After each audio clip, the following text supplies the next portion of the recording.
नमस्ते। नमस्ते। आप दोनों का इस मंच पे बहुत बहुत स्वागत है।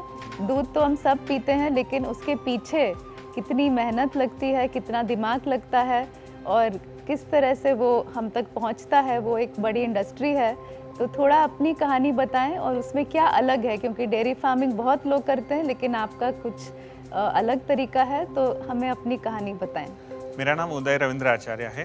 नमस्ते, मेरा नाम किरण रविंद्र आचार्य है। हम लोग जो जब भी हम लोग का फैमिली बिजनेस है टी मैन्युफैक्चरिंग का, तो उसमें हम लोग ऑलरेडी पूरा जॉइंट फैमिली है, तो एक साथ थे सब।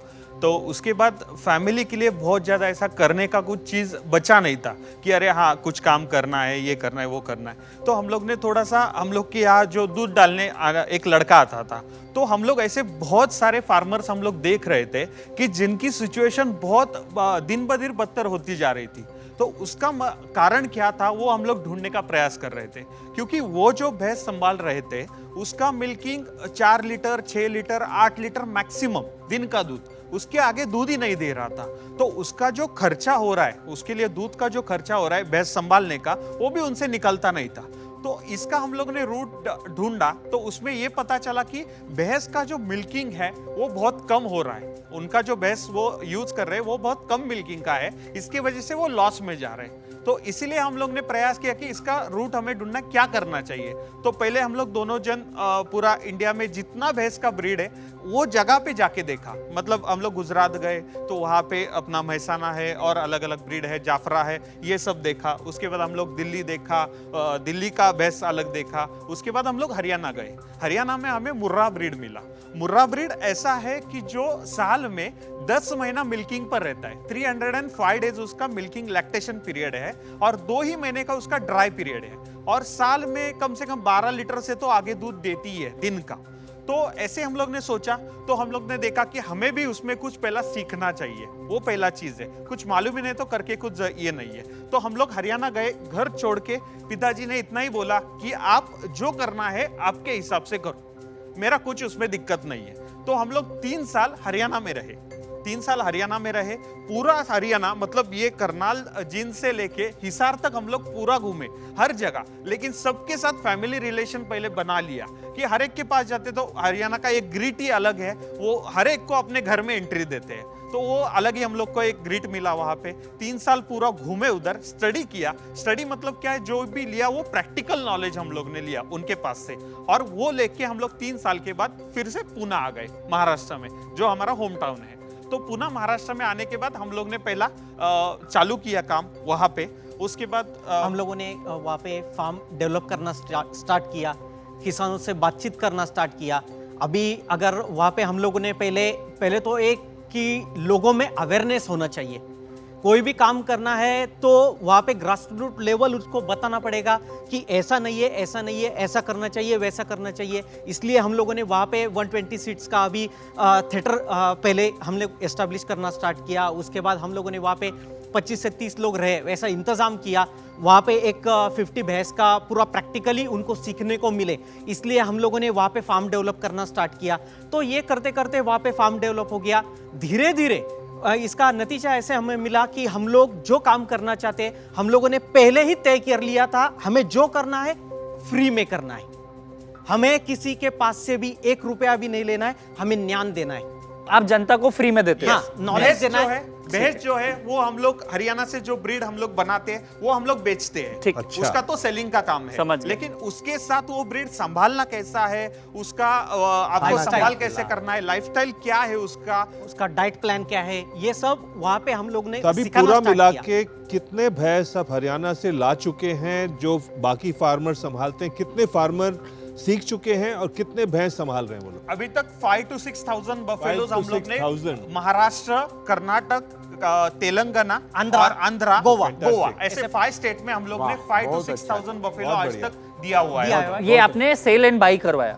सेल किया है, सिर्फ सेल बात किया, नहीं। बहुत अच्छा। सेल Only किया। हाँ, अच्छा, एक मेरा सवाल है, अभी प्रफुल्ल जी पूछ रहे थे हमसे कि ये दोनों ब्रदर्स हैं, बॉडी बिल्डर हैं, भैंस के दूध पीने से हैं या एक्सरसाइज करने से? एक्सरसाइज भी है और दूध भी या है। तो भैंस उठा के लाते हैं, वो भी होता है। और एक और फनी सवाल है हमारे दिमाग में आया, हमारे बिहार में हम लोग गांव में बराबर। जो चाय बनाते हैं ना तो भैंस की दूध की बनाते हैं, ज्यादा स्वादिष्ट होता है। फैटी दूध होता लेकिन कुछ लोग बोलता है कि भैंस के दूध पीने से दिमाग मोटा हो जाता है, ऐसा है तो नहीं ऐसी सर, भैंस तो- जस्ट ऐसी पूछ दिया सवाल जो आपको उचित लगे भैंस जवाब तो दीजिए। आखिर में सर जी देसी ही है, जी जी तो वैसे कुछ नहीं है कि ये बुद्धि कम हो जाती है, वैसे कुछ नहीं है।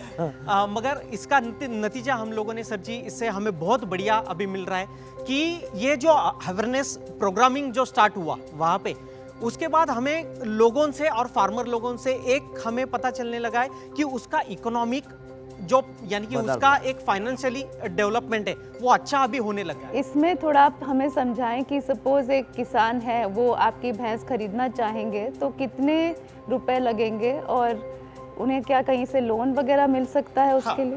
अभी इसमें कैसे रहता है कि अगर किसी किसान को भैंस लेना है, उसको एक भैंस लेना है या 10 लेना है, वो उसके ऊपर है, उसकी फाइनेंशियल कंडीशन क्या है उसके ऊपर है। उसको 10-12 लीटर से चाहिए या उसको 20 लीटर वाली चाहिए, हर एक का कॉस्ट अलग अलग रहता है। लेकिन हम लोग प्रैक्टिकली अगर उनको पूरा बिजनेस अच्छा करना है तो उनको सजेस्ट करते हैं आप 14 से 15 लीटर का भैंस आप एवरेजली ले लीजिए।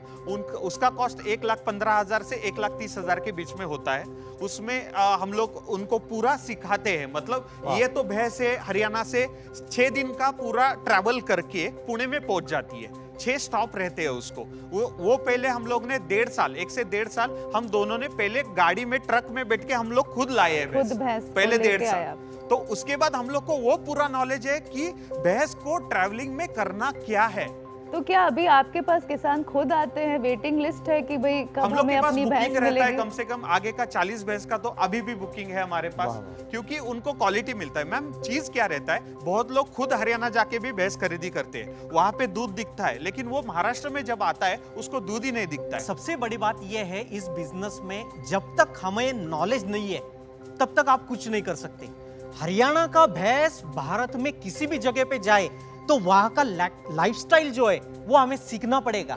अच्छा, वो आप बार हरियाणा- बार हरियाणा हरियाणा बोल रहे हो, तो क्या भारत की सबसे अच्छी भैंसें हरियाणा में ही पैदा होती है? सिर्फ Yes. वहाँ पे मिलती है सर। यानी कि आनंद जी, आज इसका तक गिनीज knowledge वर्ल्ड और रिकॉर्ड जो passion बनाया वो लाजवाब हरियाणा है। ने नहीं, बनाया बहुत है। अच्छा है, आप बहुत अच्छा आप दोनों काम कर रहे हैं और मेरा विश्वास है कि ये शो देख के कई लोग आपके पास रिक्वेस्ट लेके आएंगे कि भाई मुझे भी भैंस खरीदना है, लेकिन आपके पास तो वेटिंग है, तो कभी कभी हम पैरवी कर दिया करेंगे तो मान लीजिएगा। बहुत बहुत धन्यवाद, बहुत बहुत नमस्कार, थैंक यू। चलो, thank you for your story.